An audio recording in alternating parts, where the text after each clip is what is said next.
All right, the last section in chapter 10 is on graphing linear relations, which sounds like a pretty big mouthful, but it's actually not bad at all. So before we look at the definition, I want you to look at our T-chart. And we've been using these all the way through this chapter. And right from the very beginning, we have made sure we remember that the left-hand side of that chart, no matter what we label it as, in the end, it always represents X.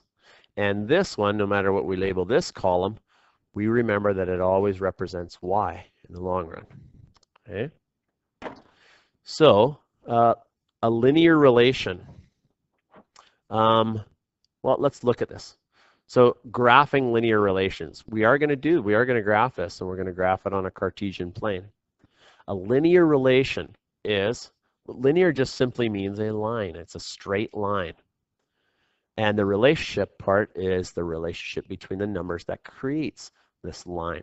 Okay, so by definition, a linear relation are pairs of numbers that make a straight line on a Cartesian plane. Okay, now if you take a look at our table of values here, this column represents all the X coordinates and this side represents the Y coordinates.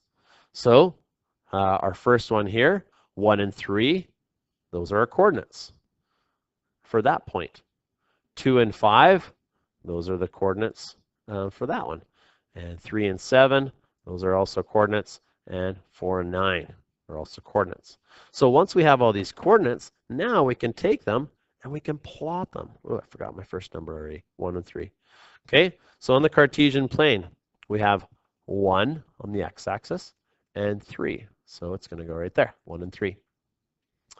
Then we have 3 and 5. So 3 and up 5. There's our 3 and 5. Then we have 5 and 7. There's 5 and 7. And our last one is 7 and 9. And it will go right there. And look at that. It's a nice straight line that it's creating. That is a linear relation. Okay. Now, we can also go the other direction. Okay. So I'm going to get rid of that. We're going to put another one in. And I'm just going to make this up. Okay. I'm going to go 2 and 6. 4 and 5.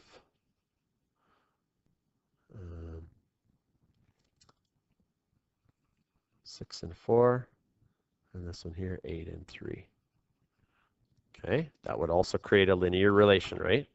And now what we can do, check this out, man. We can go our X and our Y. We're just working backwards, right? So let's start with, I don't know, 2 and 6. So 2 on the x-axis, 6 on the y. 4 on the x-axis, and 5 on the y. 6 on the x-axis, and 4 on the y. And the last one is 8 and 3. Okay, so now we've gone that far. Okay, and now what we can do is we can come up with an expression that represents, that helps represent these numbers as well. So we can work totally backwards on this.